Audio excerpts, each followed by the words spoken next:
498 से कोई डर नहीं लगता। हम 498 की बात क्यों करें सर? कैरेक्टर असैसिनेशन तक पहुंच गए, डिपार्टमेंट के कैरेक्टर असैसिनेशन, रेपुटेशन असैसिनेशन तक पहुंच गए, और जब पूछा कि अपराध बता दो तो चुप हो गए। अब इनका ये कहना है सर कि उस तारीख को थाने में कुछ ऐसी मिस्टर 498A के बारे में कोई पिटीशन नहीं है। नहीं, 498 की बात नहीं कर तो बस शांति रखिए, आप अपनी पिटीशन तक कन्फाइन कीजिए। जिस कारण से आपने पूरे पुलिस विभाग को भ्रष्ट बोला है, वरिष्ठ अधिकारियों को नाकाबिलियत बोला है, एक जांच अधिकारी को नौकरी से निकाल देने के लिए रिलीफ मांगी है, ये कहते हुए कि 149 के ऊपर कहा गया है कि कोई अपराध नहीं बनता है। तो मैं वही तो इतनी देर से पूछ रहा हूँ, कौन सा बनता बता दो सर। एक तो ये पिटीशन जाएगी with cost and with liberty to his mother-in-law as well as the police department to file a case for defamation if they so desire. माफी चाहूंगा। नहीं सॉरी, मेरी अब आप मुझे बताइए, मेरे खिलाफ कुछ लिखा है क्या जो मैं आपको माफ करूं? नहीं सर, नहीं लिखा ना। अब आपने अपनी मदर इन लॉ के खिलाफ ये बोला है कि that she is involve in prostitution. अब आप एक महिला के कैरेक्टर असैसिनेशन के ऊपर इससे ज्यादा गंभीर आरोप क्या लगा सकते हैं, ये बता दीजिए। माननीय न्यायालय छोड़ दीजिए, मैं लिबर्टी दे रहा हूं, मैं लिबर्टी दे रहा हूं। और पूरा पुलिस विभाग भ्रष्ट है, वरिष्ठ अधिकारी कनिष्ठों से डरते हैं, सीएम हेल्पलाइन की बात सुनते नहीं है, उनको नौकरी से निकाल देना चाहिए। और जब पूछा कि अपराध कैसे बनता है तो आप लोग कह रहे नहीं बनता है। तो इतना ही है, कॉस्ट के साथ ये जाएगी with liberty to the police department. If they so desire they may proceed for your prosecution, and with similar with liberty to his mother-in-law that she can proceed for her prosecution, for their prosecution. नहीं sir, मेरे खिलाफ क्या बोला आपने जो मैं आपको क्षमा कर दूं? मेरा निवेदन। अरे अग्रवाल साहब, आप ही के सामने आप ही का पक्षकार कह रहा है कि हमने ये तो बोला ही नहीं था इनको इंस्ट्रक्शंस। आप तो अभी अपनी जान बचा रहे हो। नहीं सर, उस पर भी चिंता नहीं है। चले साहब, मैं पूरी रिकॉर्डिंग देख के एक वर्ड लिखूंगा। मैं ये नहीं डिनाई कर रहा कि मैंने नहीं बोला सर, मैंने तो बोला, मैं आपको बोला, लेकिन मेरा जो मैं आपको नोटिस दे नहीं रहा हूँ।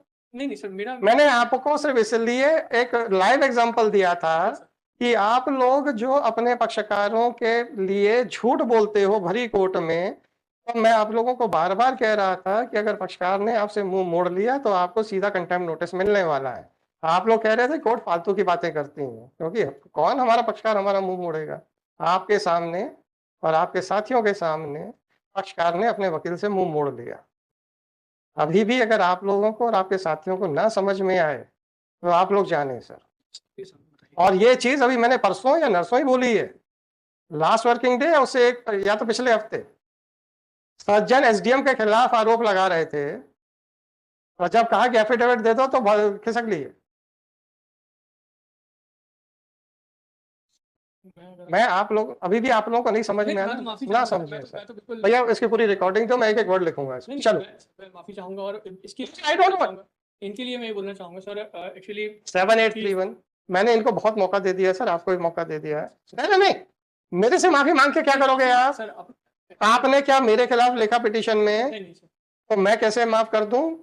आपने इनको बेइज्जती दूसरे विभाग की है, उसकी मैं जिम्मेदारी कैसे ले लूं? क्या मैं डीजीपी हूं क्या, या मैं कोई यूनियन गवर्नमेंट हूं जो इनका एम्प्लॉयर हूं? मान्यालय पिटीशन वापस लेना चाहते नहीं, हम तो नहीं वापस ना करने देंगे, हम आपको पिटीशन वापस नहीं लेने देंगे। एक महिला की इज्जत की छीछालेदर की गई है, उसके लिए माफ वो कर सकती है, मैं नहीं कर सकता। पुलिस विभाग की छीछालेदर आपने की है, वो कर सकते हैं, मैं नहीं कर सकता। इसलिए उन लोगों को लिबर्टी दे दूंगा, वो चाहें तो आप लोगों का प्रोसिक्यूशन करें, ना चाहें ना करें। 7831/2024। सर मेरी बात, हाँ सर, मेरी बात सर, वो जो प्रोस्टिट्यूशन की बात की थी सर, जो मैंने की थी, मैंने जो की थी सर, अगर आप चाहते हो, आपके सामने है, पूरा रिकॉर्डेड है, पूरा रिकॉर्डेड है कि इन्होंने आपको परमिशन नहीं, इंस्ट्रक्शंस नहीं दिए थे। पूरा रिकॉर्डेड है कि पूरी पिटीशन में ऐसा कोई एलिगेशन नहीं है कि इन्होंने जो भी इंस्ट्रक्शंस दिए आपकी बहस करने के बाद दिए गए। आपने शुरुआत की थी। एलिगेशन ऐसा नहीं, महिला ने मुझसे मुझे कुछ नहीं चाहिए, मत बोलिए अब। नहीं साहब, ये पूछ रहे हैं कि क्या नहीं, मैं आप कुछ नहीं बोल रहा, please allow me to dictate the order.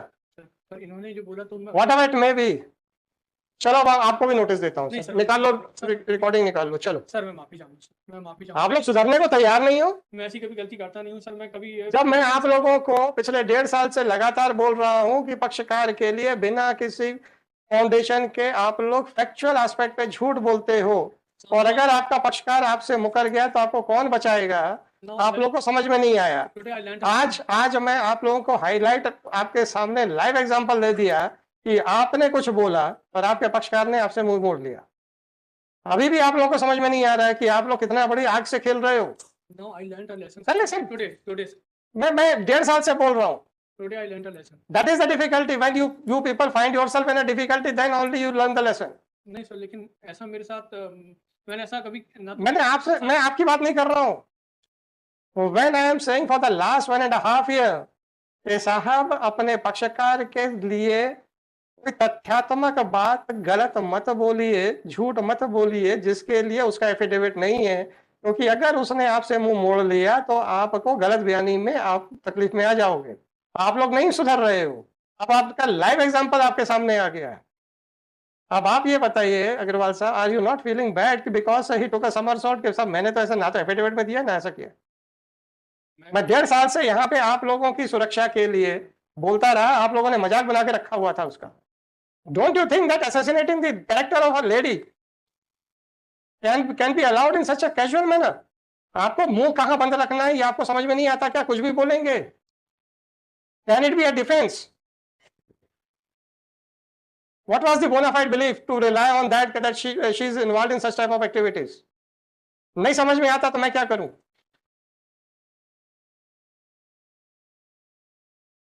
I will pass the order, sir. I will keep it, please remember, you know. Sir तकलीफ इस बात की है कि 1.5 साल तक आप लोगों ने कुछ नहीं किया, उल्टा मजाक बनाया और कॉरिडोर में हंगामा मचाया। मैंने अपना पूरा आपकी बात नहीं कर रहा हूं सर। नहीं सर, पर मैंने इतना चले एक जन ने तो लेसन सीखा। जब आप लोगों से बोला गया कि आप लोग अपने फैक्चुअल एस्पेक्ट्स को वहीं तक कन्फाइन रखिए जो कि एफिडेविट पे हैं, आप लोगों ने कॉरिडोर में हंगामे खड़े किए कि नहीं किए सर? और आज ये बताइए एज ए लॉयर, जब आप एक डोलड्रम्स में आ गए हैं, तो whether my suggestion was correct और not, petition will be dismissed with heavy cost with liberty to both the department as well as his mother-in-law to take action if they so desire. Yes sir. मैं सिर्फ एक प्रार्थना कर सकता हूँ आप बताएं ना सर। क्योंकि मेरा निवेदन है सर कि ये किसी का भी कैरेक्टर असैसिनेशन कर दें तो मैं कौन होता हूँ माफी देने वाला? अगर आपने मेरे ऊपर बोला होता आई कुड हैव थॉट, मैं कौन होता हूँ? मेरा निवेदन है इनको नहीं सर, इनको तो नहीं सर, सॉरी एक बार सर, ये नहीं, या तो पुलिस विभाग इनको माफ करेगा या इनकी सास इनको माफ करेंगे, मैं नहीं होता सर। अच्छा आपको क्या पता है? नहीं सर अग्रवाल साहब, now I think that everything was done, everything was spoken with conscious understanding in your mind. Now be ready for consequences also. अगर आपको खुद बचने पे भी प्रसन्नता नहीं है, मैं ठीक है, now be ready for consequences. नहीं सर, मैं be ready for consequences. माननीय न्यायालय बिना में क्योंकि असर हो गया, I will pass the order. I will pass the order. I will not allow you to withdraw it. आपका कुल कहना था कि 149 में जो फाइंडिंग है वो हमारे ऊपर कोई कार्रवाई नहीं, हमारे साथ हमारे लिए कोई कार्रवाई नहीं कर रहे हैं, इसलिए अधिकारी को नौकरी से निकाल दिया जाए। वरिष्ठ अधिकारी सब डरपोक है, पूरा तंत्र भ्रष्ट है, ये आपके आरोप हैं पिटीशन में, मैं नहीं कह रहा हूँ। मैं अभी नया अधिवक्ता हूँ माननीय न्यायालय। क्या है? नया अधिवक्ता हूँ माननीय न्यायालय। नहीं, अधिवक्ता से मतलब नहीं है मुझे किसी आरोप, क्यों अपराध करने का क्या नया और पुराने से क्या मतलब होता है? माननीय पहली गलती समझ के माफ कर दीजिए। गलती नहीं सर, कोई एक आदमी मर्डर कर दिया, क्या ये उसके लिए डिफेंस है कि मैंने पहला मर्डर किया है इसलिए मुझे माफ कर दो? एक आदमी कोई चोरी कर दे तो ये कह सकता है कि मेरा पहले चोरी है इसलिए माफ कर दो? माननीय न्यायालय मैंने कलेक्टर पे sir I have already close the order. लो यार यहीं पे लिखाते हैं। No I don't want any interference, otherwise be ready for contempt notices. 7831/2024 Shri Vivek Agrawal, counsel for the petition. Shri Vivek Agrawal with Shri Ankit Singh Chauhan, applicant number 3. Shri Mohan Sosarkar, counsel for the respondent state. This petition under Article 226 of Constitution of India has been filed seeking the following relief.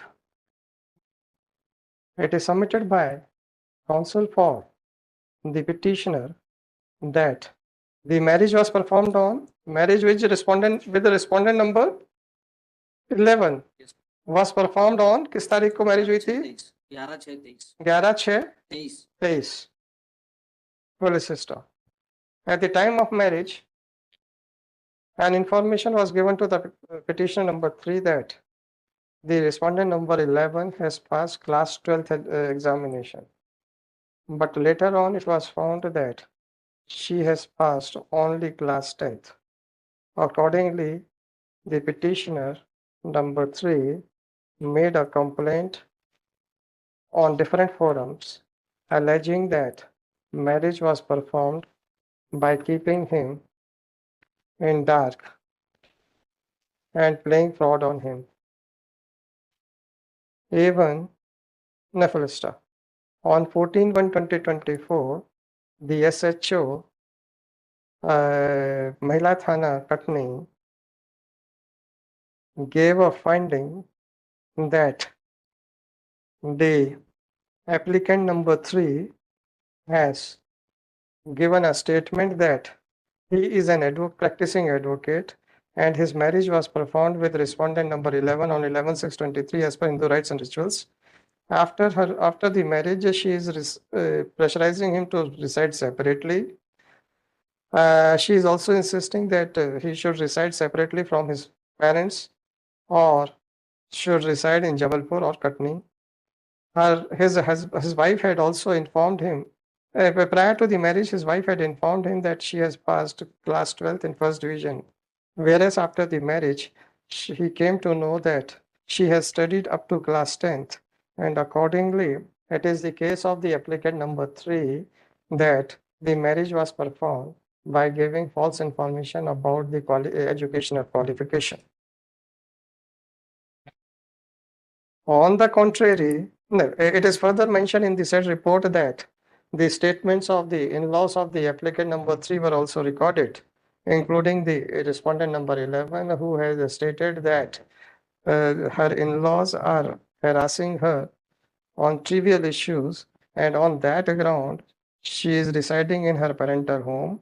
Although the respondent number 11 wants to reside with her husband, bracket may respond applicant number 3, but the applicant number 3 does not wish to keep the respondent number 11 with him. After considering the aforesaid aspects, the SHO came to a conclusion that the applicant number 3 and the respondent number 11 are husband and wife, but the applicant number 3 does not wish to keep his wife with him, whereas the respondent number 11 wants to reside with her husband. The applicant number 3 has made a complaint against his wife and in-laws, and on due verification, no offense is made out.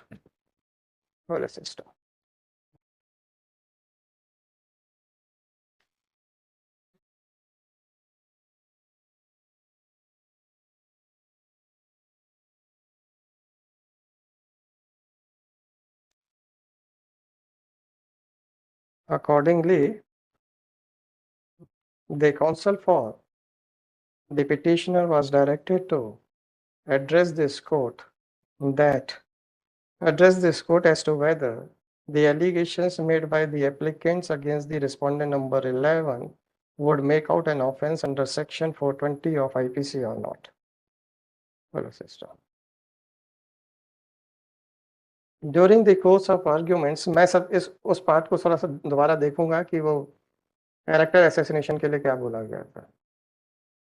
During the course of arguments, it was also submitted by the counsel for the applicants that the mother-in-law of the applicant number 3 is involved